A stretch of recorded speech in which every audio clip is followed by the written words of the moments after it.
दोस्तों, अगर मैं आपसे ये पूछूं कि ऐसी कौन सी चीज़ है जिसकी वजह से आप इस पूरी दुनिया को देख पा रहे हैं, तो आपको देखने से याद आया होगा, अरे वो तो लाइट है। क्योंकि लाइट के बिना हम किसी भी चीज़ को इतनी आसानी से नहीं देख सकते। इवन लाइट के बिना किसी भी चीज़ का होना ना होने के बराबर होता है। और इसका सबसे अच्छा एग्जाम्पल हमें अंधेरे में देखने को मिलता है, जब बड़े बड़े बिल्डिंग्स भी होती हैं लेकिन वहाँ पे कोई लाइट नहीं होता, तो हमें ऐसा लगता है जैसे कि वहाँ पर कोई चीज़ मौजूद ही नहीं है। अब पलक झपकते ही हम सभी चीज़ों को आसानी से देख सकते हैं। इससे हम लोग अंदाज़ा लगा सकते हैं कि लाइट की स्पीड क्या होगी। एंड यू मे नो कि लाइट की स्पीड होती है 3 × 10⁸ मीटर पर सेकेंड। लेकिन यह एक एज्यूम्ड स्पीड है, मतलब यह एक एस्टिमेटेड स्पीड है। और लाइट की असली स्पीड है 29,97,92,458 मीटर पर सेकेंड। और यह स्पीड कोई आम स्पीड नहीं है, इससे आगे खुद लाइट भी नहीं जा सकती। और अगर कोई ऑब्जेक्ट लाइट की स्पीड को अचीव करने की कोशिश करता है तो उसे सजाए मौत मिलती है। और वह सजा क्या होगी? वह सजा होगी कि वह खुद ही लाइट का पार्टिकल यानी कि फोटोन में कन्वर्ट हो जाएगा। लेकिन दोस्तों, आज हम यह जानेंगे कि आखिर लाइट की स्पीड क्या है। और वह तो हम सभी जानते ही हैं, बट हमें ये जानना है कि आखिर इसकी हिस्ट्री क्या है। अब इतनी बड़ी स्पीड है तो इसकी जरूर कोई ना कोई हिस्ट्री जरूर होगी, किसी ने जरूर शुरुआत की होगी। तो आज हम उसी के हिस्ट्री को कवर करेंगे। और हाँ, उससे पहले आपसे एक रिक्वेस्ट है, और वह रिक्वेस्ट अभी तुरंत आपके सामने आ रहा है। दोस्तों, आज हम यही बात करेंगे कि आखिर लाइट होता क्या है। तो सबसे पहले हम इस बात पर नजर डाल लेते हैं। तो सुनिए, लाइट कोई ऐसी वैसी चीज़ नहीं है, यह एक ऐसी एनर्जी है जो कि एक ही बार में एज ए पार्टिकल मौजूद रह सकती है और दूसरे बार में एक वेव की तरह मौजूद रह सकती है। और इसे हम लोग पढ़ते हैं फोटो इलेक्ट्रिक इफेक्ट में, जो कि जाने माने साइंटिस्ट एल्बर्ट आइंस्टाइन ने दिया था। लेकिन दोस्तों, ऐसा सिर्फ और सिर्फ लाइट के साथ ही नहीं होता, इवन मैटर के साथ भी यही होता है। और इसे हम लोग कहते हैं डबल स्लिट एक्सपेरिमेंट में, जहाँ पे मैटर के भी दो नेचर है जैसे कि लाइट के। तो चलिए इस वीडियो को शुरू करते हैं विदाउट एनी फर्दर डिले।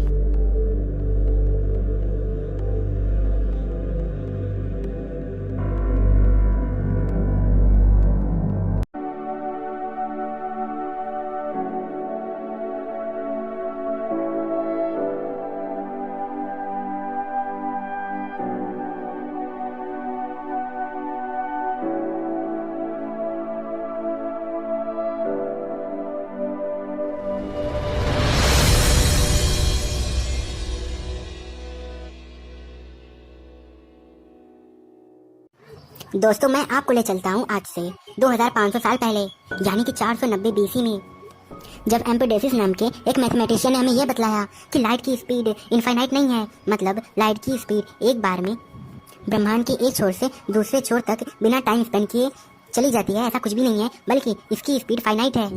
लेकिन उस समय एरिस्टोटल नाम के भी एक ग्रीक फिलोसफर हुआ करते थे, तो उन्होंने यह बात मानने से मना कर दी। उनका कहना था कि आप जो कुछ भी बतला रहे हैं, यानी कि लाइट की स्पीड के फाइनाइट होने की जो बात आपने बताया वह सब कुछ गलत है। और वापस से पूरी ह्यूमैनिटी इस बात को सपोर्ट करने लगी कि लाइट की स्पीड इनफाइनाइट है, ना कि फाइनाइट है। अब मैं आपको यहाँ से लेकर चलता हूँ 1021 AD में, जब अल हाजन ने बुक ऑफ ऑप्टिक्स में हमें कुछ लॉ ऑफ रिफ्लेक्शन जैसा बताया। और उन्होंने हमें क्या बतलाया? उन्होंने हमें बताया कि दरअसल कोई भी ऑब्जेक्ट की लाइट हमारे आंखों तक आती है तब हम उसे देख पाते हैं, ना कि हमारे आंखों से उस ऑब्जेक्ट को देखा जाता है। और इसका सबसे अच्छा एग्जांपल है कि आप अंधेरे में किसी चीज को नहीं देख सकते, जबकि वही चीज आप उजाले में देख सकते हैं। तो आई होप आप समझ रहे होंगे मैं क्या कहना चाह रहा हूँ। और इसमें कोई समझने की बात भी नहीं है, यह आज एक कॉमन सेंस बन चुका है। इन्होंने हमको यह भी बताया कि लाइट और मैटर की तरह ही है, तो इसकी स्पीड कभी भी इनफाइनाइट नहीं होनी चाहिए। चलिए अब हम लोग 1200 AD में आते हैं, और एक बार फिर एक अरब मैथमेटिशियन अबर या अल बरेनी ने हमें यह बतलाया कि लाइट की स्पीड जो भी होगी, मान लेते हैं OX है, तो वह हर हाल में साउंड की स्पीड से ज्यादा ही होगी। इससे कुछ समय बाद रोजर बेकन नाम के एक साइंटिस्ट ने हमें लाइट के बारे में यह बताया कि लाइट की स्पीड वैक्यूम में फाइनाइट होगी, लाइट की स्पीड वैक्यूम में इनफाइनाइट होगी, लेकिन it will be finite in any medium. और वह मीडियम कुछ भी हो सकता है, लाइक एयर, वाटर, कुछ भी। बाद में गैलीलियो गैलीली और आइजैक बिकमैन इन दोनों ने अपने अपने तरीके से एक एक्सपेरिमेंट किया जिससे कि लाइट की स्पीड को फाइंड किया जा सकता है। मोस्टली गैलीलियो ने क्या किया था, वे अपने एक दोस्त को एक पहाड़ की चोटी पर भेजे और खुद दूसरे पहाड़ पर आ गए। उन्होंने कहा कि जैसे ही मैं लैंप को ऑन करूंगा, तुम ये बता सकते हो कि तुम्हारे पास यह लाइट कब पहुंची, क्योंकि दोनों के पास एक घड़ी थी, तो इस घड़ी के टाइम को बताना पॉसिबल था और इससे उन्हें डिस्टेंस भी मालूम था, तो वे लाइट को आसानी से फाइंड कर सकते थे उसकी स्पीड क्या होगी। लेकिन जैसा उन्होंने सोचा था वैसा हुआ नहीं। और यह क्यों नहीं हुआ, यह आप सभी जानते हैं, क्योंकि लाइट की स्पीड इतनी ज्यादा होती है कि वह पृथ्वी का चक्कर खुद 1 सेकंड में 7 बार लगा सकती है। तो यह छोटी सी डिस्टेंस इस लाइट के लिए क्या ही मायने रखती है। और आइजैक बिकमैन ने भी कुछ गैलीलियो से मिलता जुलता एक्सपेरिमेंट किया था, लेकिन आइजैक बिकमैन ने 1629 में अपना एक्सपेरिमेंट किया था, वहीं गैलीलियो गैलीली ने 1638 में अपना यह एक्सपेरिमेंट को अंजाम दिया था। लेकिन दोस्तों अब वह दौर आने ही वाला था जब हमें यह मालूम चलने वाला था कि लाइट की स्पीड क्या होती है। तो सुनिए, 1676 का वह दौर जब प्रिंसिपिया मैथमेटिका को पब्लिश होने से सिर्फ 11 साल बचे हुए थे। अब मैं यहाँ पर प्रिंसिपिया मैथमेटिका का नाम इसलिए ले रहा हूँ क्योंकि आइजैक न्यूटन खुद भी एक ग्रेट साइंटिस्ट थे और क्लासिकल मैकेनिक्स उन्हीं की देन है। तो मैं उनका नाम इसलिए ले रहा हूँ और उनकी बुक का नाम इसलिए ले रहा हूँ क्योंकि आइजैक न्यूटन खुद भी यह मानते थे कि लाइट की स्पीड इनफाइनाइट है, बिल्कुल एरिस्टोटल की तरह। लेकिन दोस्तों इन्होंने यह बात तब भी मानना नहीं छोड़ा जब ओले रेमंड ने अपनी डिस्कवरी को कर लिया था। इसका मतलब यह हुआ कि वह एक जिद्दी साइंटिस्ट भी थे और इससे आप समझ सकते हैं कि वह कितने पॉपुलर थे। और उनकी पॉपुलैरिटी इतनी ज़्यादा थी कि ओले रेमंड की गई सही डिस्कवरी भी उन्हें वो रिस्पॉन्ड नहीं दिला सकी। मतलब आइजैक न्यूटन इतने ग्रेट साइंटिस्ट बन चुके थे कि उनके सामने सही भी गलत लगता था। तो फ्रेंड्स आइए अब अपने टॉपिक पर आते हैं। तो ओले रेमंड ने जो डिस्कवरी की थी, यानी कि जो लाइट की डिस्कवरी की थी, वह थी 2,10,000 किलोमीटर पर सेकेंड। और आप समझ सकते हैं कि भले यह स्पीड गलत है, लेकिन उस समय रेमंड को इसका मालूम भी नहीं था कि अर्थ और जुपिटर के बीच में मैक्सिमम और मिनिमम डिस्टेंस कितना होता है। अब मैंने अर्थ और जुपिटर का नाम लिया है तो चलिए इसे समझते हैं कि उन्होंने लाइट की स्पीड को कैसे फाइंड किया। दरअसल जुपिटर का एक मून था आयो। वैसे दोस्तों रेमंड को लाइट की स्पीड निकालने में कोई खास दिलचस्पी नहीं थी, लेकिन उन्होंने यह काम तब किया जब उन्होंने यह देखा कि आयो यानी कि जुपिटर का वह मून जो कि उसका चक्कर लगाता है, तो उन्हें देखने में ऐसा लगता कि कभी कभी वह जुपिटर का एक चक्कर तुरंत कर लेता और कभी कभी वह यह नोटिस करते कि आयो जुपिटर का एक चक्कर पहले के कंपैरिजन में थोड़ा लेट करता। और वह यह बिहेवियर देखकर बहुत ही आश्चर्य में पड़ गए कि आखिर ऐसा हो कैसे सकता है, हाउ इट इज़ पॉसिबल।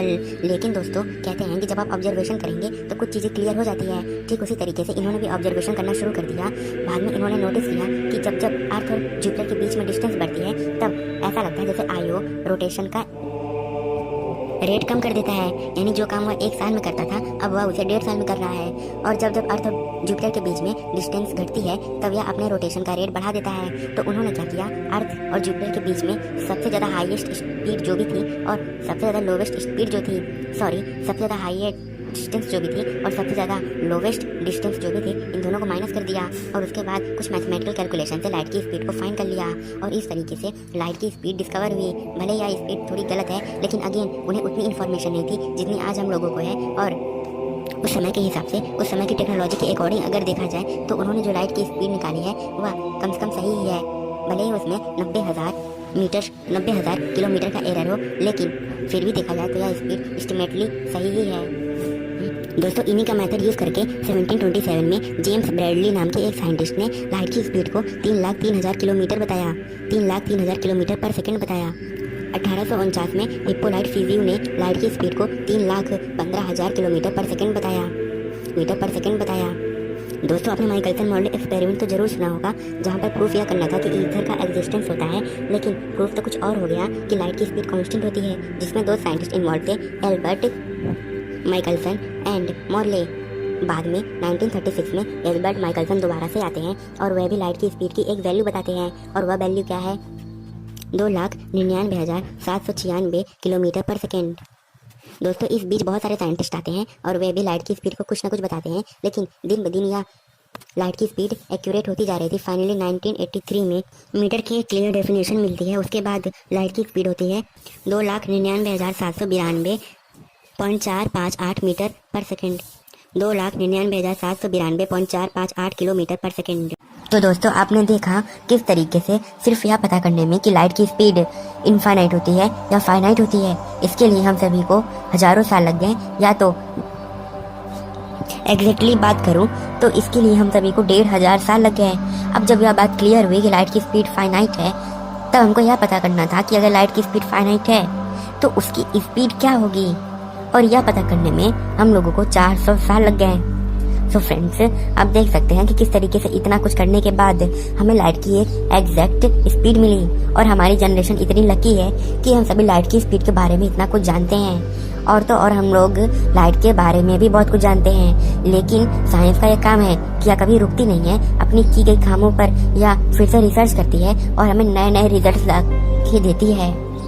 तो फ्रेंड्स, आप सोच सकते हैं कि जिस स्पीड को हम लोग एस्टिमेटली 3 × 10⁸ मीटर पर सेकंड लिख देते हैं, उसे सिर्फ एस्टिमेट नहीं बल्कि एक्यूरेटली करने में हमें कितना वक्त लगा है। तो जब भी आप अगली बार यह स्पीड लिखिएगा तो आप इन साइंटिस्ट के नाम जरूर याद कर लीजिएगा, क्योंकि हो सकता है कि जो काम आज आप 1 सेकंड में कर रहे हो, ऐसा भी हो सकता है कि किसी ने इस काम को 1 सेकंड में हो जाने के लिए अपने लाइफ के 10 से 20 साल दिए होंगे। अगर बात करें ग्रेविटी थ्योरी की, या फिर स्पेशल थियरी ऑफ रिलेटिविटी की, या फिर जनरल थियरी ऑफ रिलेटिविटी की, जितनी भी थियरीज हम लोगों ने पढ़े हैं, जितनी भी थियरीज अभी तक प्रूफ हुई हैं, वे सभी बहुत ज़्यादा वक्त लेने के बाद ही फॉर्मुलेट हुई हैं, और जिसे आज हम लोग कुछ घंटों में समझ पाते हैं। तो दोस्तों, आई होप आप समझ पा रहे होंगे कि मैं आपको कहाँ पर और किस बात की ओर इशारा करना चाह रहा हूँ। बस इतनी सी बात कि साइंस हमारे लिए सिर्फ समझने का एक टूल ही नहीं, बल्कि यह हमें यह भी बताती है कि जो काम आज आप इतनी जल्दी कर रहे हैं, हो सकता है कि इस काम की शुरुआत करने वाले ने इस काम को जल्दी में हो जाने के लिए